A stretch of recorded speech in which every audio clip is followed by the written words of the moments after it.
The Vorn came without warning from the darkness beyond the galactic barrier. For 10,000 years, they had been exiled to the empty void between galaxies. And for 10,000 years, they had grown stronger in that endless night. Their bioships were living nightmares, massive creatures of bone and muscle that swallowed smaller vessels whole and spat out death from organic cannons. Their hive mind linked billions of individuals into a single terrible consciousness that knew no mercy and no fear. The first attack struck the Valori border world of Thesic Prime. 3 billion souls lived there, protected by a defense fleet of 200 warships. The Vorn arrived with 1,000 bioships and overwhelmed the defenses in 6 hours. When the killing was done, nothing remained but ash and silence. 2 more worlds fell in the following days, and panic spread through Council space like wildfire. Emergency sessions convened on Verith Prime, and the elder races mobilized their fleets.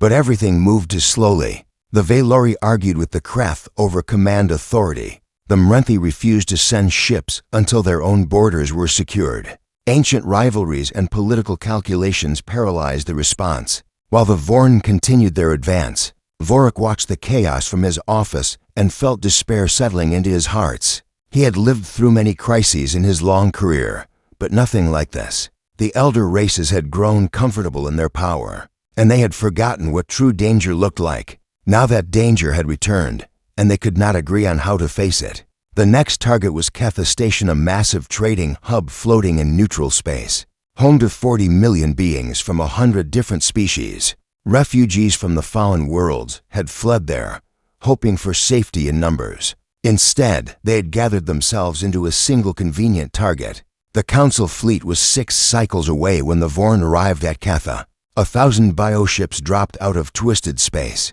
surrounding the station like predators circling wounded prey. Their weapons charged with sickly green light, and their terrible voices broadcast on all frequencies, not words, but sounds of hunger and hatred that bypassed language entirely.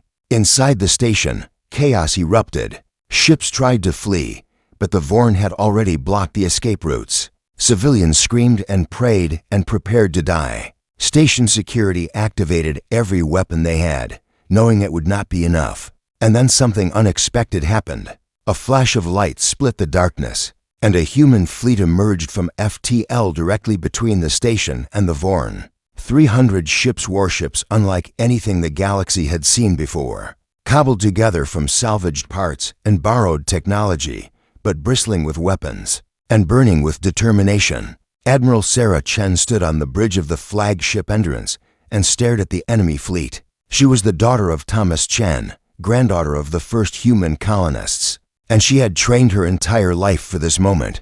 Her voice rang out across the human fleet, calm and clear. All ships, engage the enemy. Protect the station at all costs. Today we show the galaxy what humanity can do. The human fleet attacked. They fought without elegance, without the refined tactics that the elder races had perfected over millennia. But they fought with something the Vorn had never encountered: creativity born of desperation, and courage born of compassion. Human captains made decisions in heartbeats that would have taken Council commanders hours of deliberation. They adapted to enemy movements instantly, changing formations and tactics as the battle evolved. Small human frigates darted between the massive bioships, targeting weak points that scanners had identified in seconds. Cruisers formed defensive lines around fleeing civilian vessels, taking hits meant for unarmed transports. The flagship entrance drove straight into the heart of the Vorn formation, weapons blazing, drawing enemy fire away from the station. The battle raged for hours. Human ships burned and broke, but for every one that fell, 2 more pressed the attack. Pilots ejected into space and were rescued by passing vessels, while their ships continued fighting on autopilot. Engineers performed repairs under fire, holding damaged hulls together with determination and prayer. And slowly, impossibly, the tide began to turn. The Vorn had never faced an enemy like this, an enemy that did not fight for territory or resources, but for the strangers huddled in that station. An enemy that sacrificed ships to save lives, that threw themselves into danger without hesitation, that refused to retreat even when logic demanded it. The hive mind could not predict such behavior, could not counter tactics that changed every moment.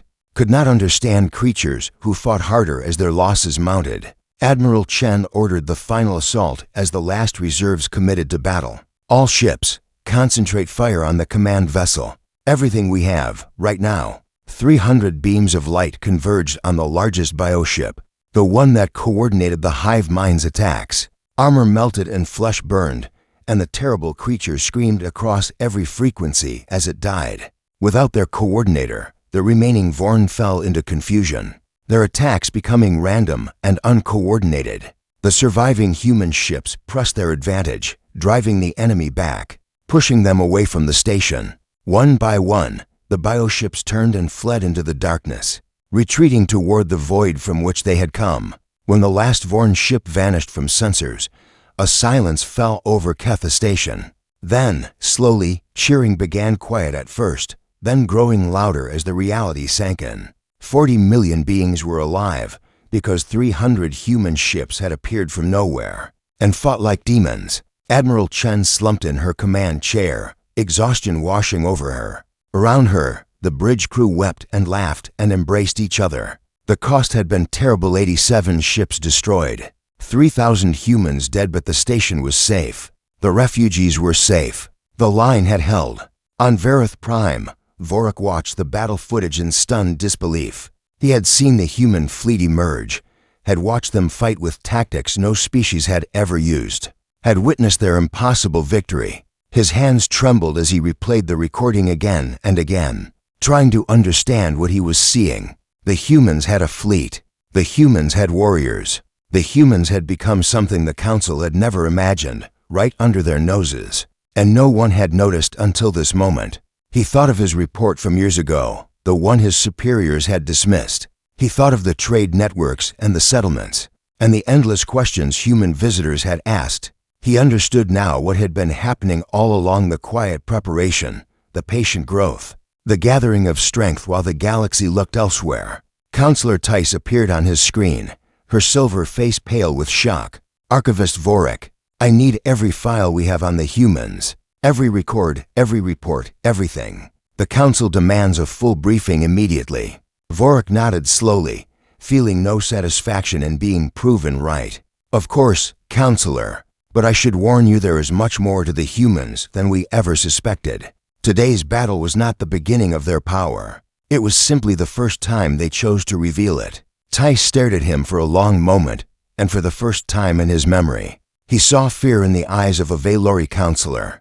The elder races had ruled the galaxy for 10,000 years, confident in their supremacy. Now a species they had dismissed as insignificant had saved 40 million lives. While the great powers argued and delayed, the universe had changed today, and nothing would ever be the same again. 50 standard cycles passed across the galaxy, and the great powers continued their eternal dance of politics and trade. The Valori expanded their borders by 2 systems, and the Kreth Consortium signed a new commerce agreement, and the Mrenthi celebrated the 1000th anniversary of their golden age. Life continued as it always had for the elder races, comfortable and predictable and slow. Vorik had risen through the ranks during those 50 cycles, and now he served as senior archivist of the Galactic Council. His hair had turned white and his movements had grown slower, but his mind remained sharp as ever. He spent his days organizing the accumulated knowledge of 10,000 years, filing reports and updating records, and occasionally wondering if any of it truly mattered. One morning, a trade report crossed his desk that made him pause. It concerned a border station called Nexus 7, a small outpost on the edge of Council space where merchants from a dozen species gathered to exchange goods. The report noted an unusual increase in traffic, specifically an increase in human traffic. Vorik frowned and pulled up additional data. Humans had been visiting Nexus 7 for decades now, ever since they received their minor trade license. But their numbers had grown steadily over the years, and now they operated 17 permanent trading posts on the station. They sold medicine and art and strange foods, and they bought technology and raw materials and information. More curious still, human traders had spread far beyond Nexus 7. They appeared on stations throughout the galactic rim, always friendly, always eager to learn, always willing to take jobs that other species considered beneath them. Human engineers worked on Kreth cargo ships, learning every system and every secret. Human doctors served in Mrenthi hospitals, studying alien biology with endless fascination. Human students attended universities on a dozen worlds, absorbing knowledge like sponges absorbing water. Vorik pulled up the original file on humanity, the same file he had presented to the council 50 cycles ago. He compared their status then to their status now and felt a cold sensation crawling up his spine. The humans had grown. Not dramatically, not obviously, but steadily and persistently. Their original 3 colony worlds had become 30, then 50, then more. They had settled planets that the elder races considered worthless high-gravity worlds that crushed most species, frozen moons with no obvious resources, radiation-scarred rocks orbiting dying stars. Where others saw nothing, humans saw opportunity. Their population had multiplied as well. 3 generations had passed in those 50 cycles, and each generation was larger than the one before. Human cities spread across their worlds like growing organisms, and human ships drifted through space in ever-increasing numbers. They were not a major power by any measure, but they were no longer the insignificant species the council had dismissed so easily. Vorik began compiling a report. He gathered data from trade records and census reports and immigration files, piecing together a picture that surprised him more with every passing hour. Humans were everywhere now, not in large numbers, but in small groups scattered across hundreds of systems. They worked alongside every major species, learning languages and customs and technologies. They asked questions constantly, always curious, always hungry for knowledge, and they remembered everything. That was the strangest part of all. Human traders who visited a station once could return years later and recall every detail, every price, every contact, every piece of information they had gathered. They shared this knowledge with each other through networks that spanned the galaxy, building a collective understanding that grew more comprehensive every year. Vorik finished his report and submitted it to his superiors. He recommended that the council reevaluate humanity's status and perhaps assign observers to monitor their activities. Something about their pattern of growth felt different from other young species, though he could not quite explain what. The response came 3 days later. His supervisor, a Valori named Thiessen, visited his office with an expression of mild annoyance. "Your report on the humans has been reviewed," Thiessen said, "and the council sees no cause for concern. They have no military fleet, no advanced weapons, no territorial ambitions. They are merchants and workers, nothing more. But their rate of expansion," Vorik began, "is irrelevant," Thiessen interrupted. "They settle worthless worlds because they cannot compete for valuable ones. They take menial jobs because they lack the skills for anything better. They are adapting to their limitations, nothing more. The council has more important matters to address." Vorik wanted to argue, but he recognized the dismissal in Thiessen's voice. The elder races had ruled the galaxy for millennia, and they knew or thought they knew exactly how young species developed. Humans did not fit the pattern of a rising power, so they must not be a rising power. The logic was circular but unshakable. "I understand," Vorik said quietly. "I will return to my regular duties." Thiessen nodded and departed, and Vorik sat alone in his office for a long time. He stared at the data on his screen, the trade routes, the population figures, the list of human settlements growing longer every year. He could not shake the feeling that he was watching something unprecedented unfold, something the council was too proud or too blind to see. Far across the galaxy, deep in the human territories, something was happening that no one outside had detected. In a hollowed-out asteroid orbiting a nameless star, construction crews worked around the clock to build something massive. Ship after ship took shape in the hidden docks, warships designed using technology borrowed from a dozen species, modified and improved by human engineers who had spent decades learning every system they could access. Ambassador Elena Vasquez, older now, her hair completely gray, stood on an observation platform and watched the fleet grow. Thomas Chen stood beside her, no longer young himself, serving now as her chief advisor. 300 ships by the end of the year, he reported. Not enough to match the Valori, but enough to make a difference. Vasquez nodded slowly. "We are not trying to match anyone, Thomas. We are preparing for something the elder races have forgotten how to do. What is that? Surprise them, she replied. They have grown so accustomed to their power that they cannot imagine anyone challenging it. They watch each other constantly, analyzing every move, predicting every strategy. But they do not watch us because they do not believe we matter. When the time comes, that blindness will be our greatest weapon. Thomas looked out at the growing fleet and felt a mixture of pride and fear. Humanity had worked for 50 years to reach this moment, building quietly while the galaxy ignored them. They had learned from every species they encountered, borrowed technology and tactics and ideas, combined them into something new and uniquely human. When will the time come? He asked. Vasquez turned away from the window, her expression unreadable. When the galaxy needs us most, when the elder races face something they cannot defeat alone. We will be ready, Thomas. We will show them what humanity can become when no one is watching. The construction continued through the night, and the human fleet grew larger in the darkness between stars. The council did not notice, the elder races did not care, and the galaxy drifted toward a future that none of them could predict. The great chamber of Verith Prime stretched upward like the inside of a massive crystal, and light from 3 distant suns poured through walls that had stood for 10,000 years. 12 species had built this place when humanity still lived in caves, and 12 species still ruled here, confident in their eternal wisdom and power.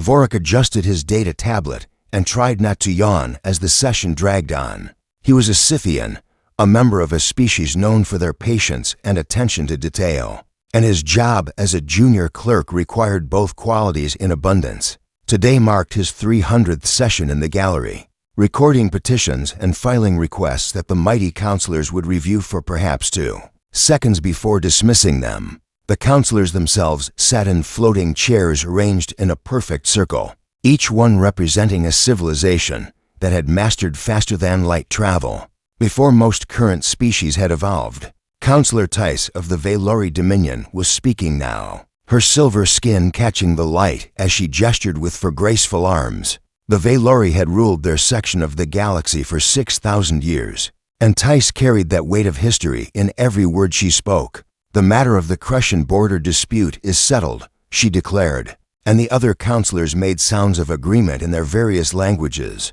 Now, what minor business remains before we adjourn? Vorik checked his tablet and felt his stomach tighten. He had one final petition to present, and he knew already that no one would care about it. Still, procedure was procedure, and the Scythians took such things seriously. Honored Council, he announced, stepping forward into the light. There's one remaining petition from a species requesting observer status. Tice made a sound that might have been a sigh if her species had lungs. Another one? Very well, present it quickly. Vorik activated the display, and a blue and green world appeared floating in the center of the chamber. The species calls themselves humans, and they originate from this world in a remote arm of the galaxy. They achieved faster-than-light travel approximately 30 of their years ago, and have established a small presence in nearby systems. Their biological specifications? Asked Counselor Mrenthik of the Kreth Consortium, his massive insectoid body leaning forward with mild curiosity.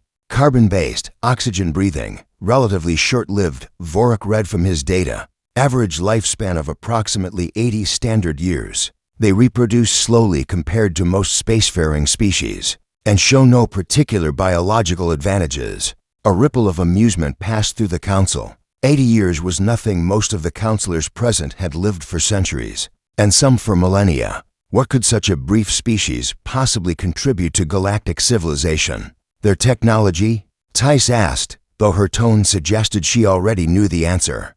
Basic fusion power, early generation FTL drives, standard defensive weapons, Vorik reported. Nothing remarkable by galactic standards. They appear to be a typical young species in the early stages of expansion. Tice waved 2 of her hands dismissively. Observer status requires a species to demonstrate significant contribution to galactic culture, science, or security. These humans have demonstrated none of these things. I move to deny the petition and offer them a minor trade license instead. The vote passed in seconds, and Vorik recorded the outcome with practiced efficiency. Another species dismissed. Another file sent to the archives where it would gather dust for eternity. He glanced at the human delegation in the visitor gallery, 5 individuals in simple gray uniforms, watching the proceedings with expressions he could not quite read. Their leader was a woman with dark hair turning gray at the temples, and her name according to the file was Elena Vasquez. She had served as a diplomat for most of her adult life, and she had traveled for 2 years just to reach Verith Prime and present this petition. Now she sat quietly as the council moved on to other business, as if the rejection meant nothing at all. Vorik felt a small twinge of sympathy as he watched her. These humans had come so far and received so little, and they would return home with nothing but a trade license that barely allowed them to sell goods at border stations. In a century, their species would probably be forgotten entirely. Just another failed attempt at galactic relevance. But something strange happened as the session ended and the delegations began to file out.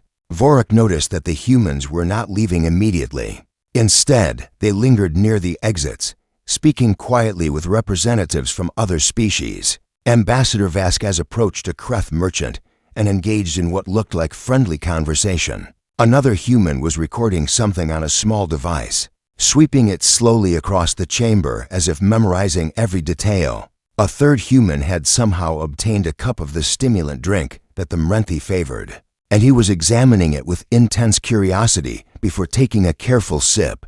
His face twisted at the bitter taste, but he kept drinking and kept studying the cup itself. Vorik shook his head and returned to his work. Humans were strange creatures, but strange did not mean significant.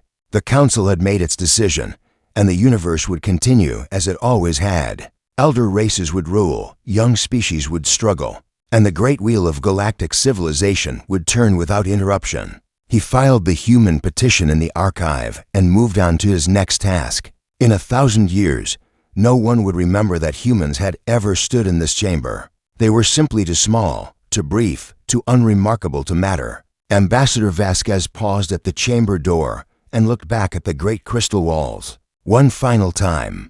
Her aide, a young man named Thomas Chen, stepped close and spoke in a low voice. They rejected us completely. What do we do now? Vasquez smiled a small, patient smile that held no disappointment at all. We got exactly what we needed, Thomas. We got a trade license, which means we can establish stations at their borders. We got access to their public archives, which means we can study their history and technology.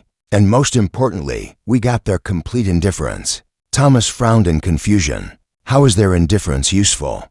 Because they will not watch us, Vasquez replied. They will not monitor our growth or limit our expansion or interfere with our plans. They have decided we are nothing, and that decision will be their greatest mistake. Now come, we have work to do and a very long journey home. She walked out of the chamber without looking back, and the great doors closed behind her with a sound like thunder. The council session ended, and the elder races returned to their ancient concerns, confident that nothing had changed and nothing ever would. They did not notice that the humans had recorded everything, every face, every word, every technology on display. They did not realize that human analysts would spend decades studying this data, learning the strengths and weaknesses of every species present, and they certainly did not imagine that this forgotten petition would mark the beginning of a transformation that would reshape the entire galaxy. But all of that lay in the future, hidden beyond the horizon of time. For now, the humans drifted back into the darkness between stars, and the council barely noticed they had ever been there at all. The emergency session on Verith Prime drew representatives from every corner of the galaxy, and the great crystal chamber had never been so crowded. Every council seat was filled for the first time in 3,000 cycles, and the galleries overflowed with observers desperate to witness history being made. The air hummed with tension and whispered conversations as species that had ignored each other for centuries now found themselves united in shock. Vorik stood at the center of the chamber, surrounded by floating displays that showed maps and charts and data he had spent sleepless nights compiling. The counselors stared down at him from their elevated seats, their expressions ranging from disbelief to anger to barely concealed fear. He had never addressed the full council before, and his voice trembled as he began his presentation. Honored counselors, I have been asked to explain how the human species developed such significant military capabilities without detection. The answer, I regret to say, reflects poorly on our intelligence services and our assumptions. He activated the first display a map of human space that expanded with each passing second. 50 cycles ago, humans occupied 3 worlds with a population of approximately 8 billion. Today, they occupy over 100 worlds with a population exceeding 100 billion. They have established trade relationships with 63 recognized species and maintain a military fleet that rivals the Valori Dominion in numbers, if not in individual ship quality. Gasps and angry murmurs rippled through the chamber. Counselor Tice leaned forward, her 4 hands gripping the arms of her chair. How is this possible? We monitor all emerging species. We track their expansion and technology. How did humans achieve this growth without triggering any alerts? Vorik changed the display to show a timeline of human activities. They achieved it by doing everything we expected them to do. Counselor, just more of it. And for different reasons than we assumed. When they settled hostile worlds, we believed they lacked the strength to claim better ones. In truth, they were building a population base beyond our monitoring range. When they took menial jobs on our stations and ships, we believed they were struggling to survive. In truth, they were studying our technology and learning our weaknesses. You are saying they deceived us deliberately? Demanded Counselor Munthik of the Kreth. No, Counselor. I am saying we deceived ourselves. Vorik replied. The humans hid nothing. Their settlements were recorded in public databases. Their trade activities were logged at every station. Their educational exchanges were approved by our own bureaucracies. We simply never connected the pieces because we had already decided they were insignificant. The chamber erupted in arguments and accusations. Species blamed each other for missing the signs, for dismissing warnings, for allowing a potential threat to grow unchecked. Old rivalries resurfaced as the elder races sought anyone to hold responsible for this collective failure. Through it all, the human delegation sat quietly in the visitor gallery, waiting. Ambassador Elena Vasquez had returned to Verith Prime, older and frailer than before, but still sharp-eyed and patient. Beside her sat Admiral Sarah Chen, hero of Ketha Station, wearing a simple uniform that bore no medals or decorations despite her legendary victory. Finally, Counselor Tice raised her hands for silence. Enough. We have established how this happened. The question now is what we do about it. The humans have demonstrated military capability that threatens the balance of power. We must discuss appropriate responses. Responses? Admiral Chen spoke for the first time, her voice cutting through the chamber like a blade. 3,000 of my people died saving Ketha Station while your fleets argued about jurisdiction. And you speak of responses as if we are the threat. The Admiral rose and walked to the center of the chamber, standing beside Vorik. Every eye in the room focused on her, this human warrior who had done what the great powers could not. My grandmother stood in this chamber 50 cycles ago and asked for observer status. You gave her a trade license and forgot she existed. My mother spent her life building our fleet in secret because she knew you would never allow us to arm ourselves openly. And I led that fleet into battle because someone had to protect those civilians. While you calculated political advantages, she paused and looked around at the assembled counselors. We did not come here to threaten you. We did not build our fleet to conquer. We built it because we knew that someday, somehow, the galaxy would need defenders who could act without waiting for committee approval. The Vorn proved us right. Counselor Tice rose from her seat, anger flashing in her silver eyes. And now, what do humans want now that you have revealed yourselves? Territory, resources, seats on the council. Ambassador Vasquez stood slowly and joined the Admiral at the chamber's center. Her voice was quiet, but carried clearly through the vast space. We want partnership, she said simply. We want a seat on this council not as a minor observer, but as a full member with voting rights. We want recognition as a sovereign power with the same rights and responsibilities as any elder race. And we want the opportunity to help defend this galaxy against threats that require cooperation, rather than competition. Impossible, shouted a Mrenthi counselor. You have existed as a spacefaring species for less than a century. The youngest member of this council has held their seat for 3,000 cycles. You cannot simply demand equality. We do not demand equality, Admiral Chen replied. We offer it. You can have humanity as an ally, our ships, our soldiers, our creativity fighting alongside yours against any threat. Or you can have humanity as something else entirely. But you cannot have humanity as nothing. Not anymore.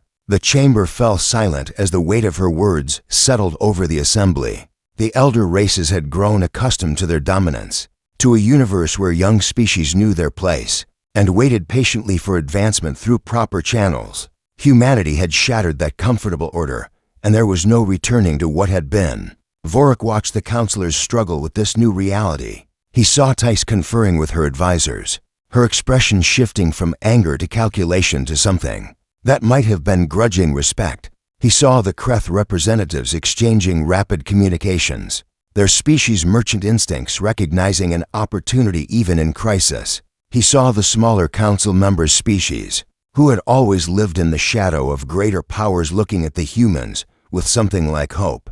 Finally, Counselor Tice spoke again, her voice carefully controlled. The Valori Dominion will need time to consider this proposal. The implications are significant, and we do not make decisions hastily. Of course, Ambassador Vasquez replied graciously. We have waited 50 years, we can wait a little longer. But I would remind the Council that the Vorn were driven back, not destroyed. They will return with greater numbers and better tactics. When they do, you will need allies who can fight without hesitation and adapt without deliberation. That is what humanity offers. The only question is whether you are wise enough to accept. She turned and walked back toward the gallery, Admiral Chen following close behind. But before they reached their seats, Vorik stepped forward. Honored counselors, if I may. He paused until he had their attention. I have served this council for many years, and I have seen countless species rise and fall. I have watched the elder races make decisions based on tradition and precedent rather than reality. Today, I saw a fleet of humans fight and die to save people they had never met. Perhaps that is worth more than 10,000 years of political maneuvering. Perhaps what matters is not how long a species has existed, but what they are willing to do when the universe needs them most. He bowed deeply and returned to his station, his heart pounding. He had never spoken so boldly before, never challenged the assumptions of those who held power over him. But the battle at Ketha Station had changed something inside him, had shown him that courage came in many forms. The session adjourned without a vote, but Vorik could sense the shift in the chamber. The humans had planted seeds today, seeds of doubt in old certainties, and seeds of possibility in rigid minds. How those seeds would grow remained to be seen, but one thing was clear to everyone present. The galaxy had underestimated humanity for the last time. One standard cycle after the emergency session, the treaty was signed in the great chamber of Verith Prime. The negotiations had been difficult, filled with arguments and compromises and moments when everything seemed ready to collapse. The Valori had demanded limitations on human military expansion. The Kreth had insisted on trade concessions. A dozen smaller species had raised concerns about precedent and tradition, and the sanctity of established order. But through it all, Ambassador Vasquez and Admiral Chen had remained patient, flexible on details while firm on principles. In the end, humanity received everything they had asked for: a permanent seat on the Galactic Council, full recognition as a sovereign power, and equal standing with species that had ruled the stars for millennia. In exchange, humanity agreed to share their adaptive technologies, to participate in collective defense, and to serve as mediators in disputes between elder races too proud to negotiate directly.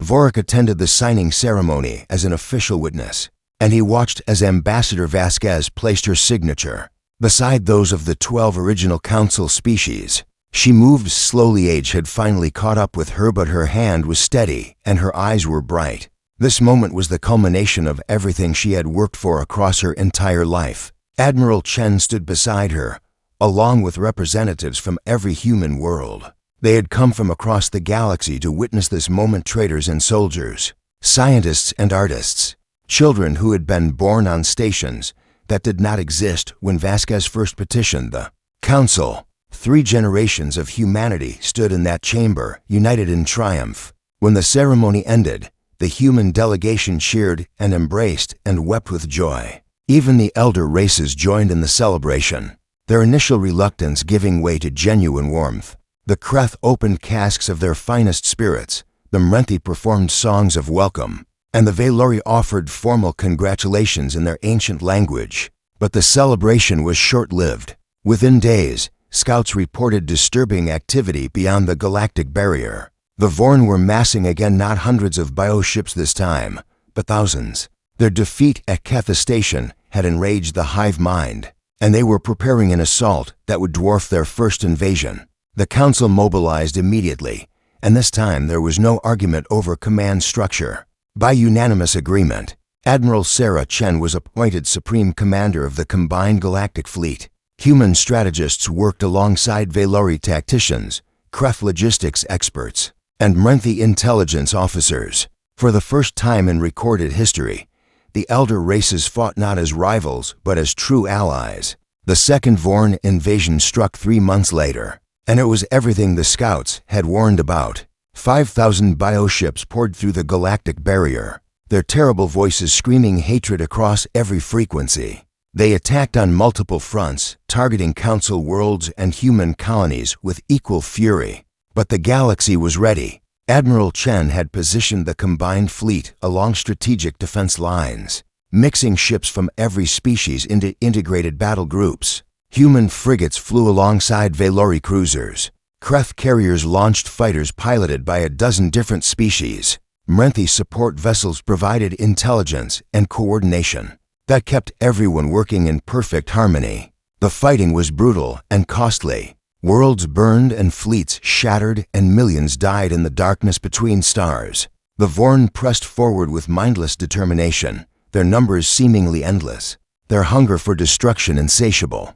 But humanity had learned something crucial in their decades of quiet preparation, something the elder races had forgotten in their millennia of comfortable dominance.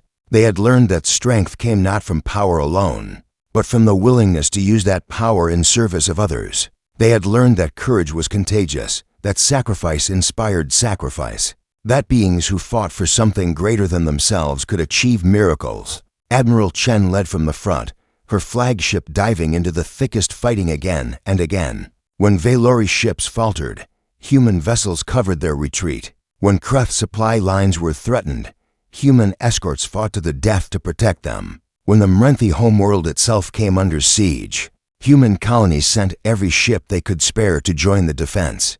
The turning point came at the Battle of the Barrier, a desperate assault on the Vorn's staging ground. Beyond the galactic edge, Admiral Chen assembled the largest fleet ever gathered, ships from every council species flying together under human command. They struck the Vorn before the hive mind could launch its final offensive, catching them off guard and off balance. The battle raged for 3 days. Ships collided in the void, crews fighting hand-to-hand in corridors filled with smoke and blood. The Vorn threw everything they had at the invaders, but the combined fleet held firm. Human adaptability, Velori firepower, Kreth endurance, Mrenthi precision, all working together as they never had before. When Admiral Chen ordered the final assault on the hive mind's central nexus, she led the charge personally. Her flagship punched through the enemy lines, weapons blazing, taking damage that would have destroyed any other vessel. But human engineers had built the endurance to survive the impossible, and survive it did long enough to deliver a killing blow. That shattered the hive mind's coordination forever. The Vorn fleet disintegrated into chaos. Bioships turning on each other as individual elements lost connection to the whole. The combined fleet swept through the remnants, destroying some and scattering others into the void. By the 3rd day's end, the Vorn were broken, not just defeated, but shattered beyond any hope of recovery. The galaxy was saved. News of the victory spread across council space, and celebrations erupted on 1,000 worlds. Species that had feared and mistrusted each other for millennia danced together in streets and stations. Old hatreds began to fade as beings remembered who had fought beside them, who had bled for them, who had died to keep them free. On Ketha Station, now rebuilt and thriving, Vorik visited the human memorial that had been constructed after the first battle. The names of the fallen were carved into walls of black stone, 3,000 from the first defense, 20,000 more from the second war. He read each name slowly, honoring the sacrifice of beings whose lives had been so brief, yet so meaningful. Ambassador Elena Vasquez joined him there, ancient now, supported by mechanical braces, but still alive to see everything she had dreamed become reality. She moved to stand beside him, her eyes tracing the names of people she had known and loved. "You were right about us, Archivist," she said quietly. "All those years ago when you submitted your report warning that humans deserved attention. You saw what others could not." Vorik shook his head slowly. "I saw facts and figures. I did not understand what they meant. I thought humans might become a problem to be managed. I never imagined you would become the solution to problems we could not solve ourselves." They stood in silence for a long moment, watching human ships drift past the station windows. Traders and explorers, scientists and soldiers, humanity spreading across the galaxy they had helped to save. Their short lives burned so brightly, accomplished so much in such little time. "How did you know you could win?" Vorik finally asked the question that had haunted him since the first battle. "When you came to save Ketha Station, when you fought enemies that outnumbered you 10 to 1, how did you know?" Vasquez smiled, the same patient smile she had worn in the council chamber 50 years ago. "We did not know. We never knew.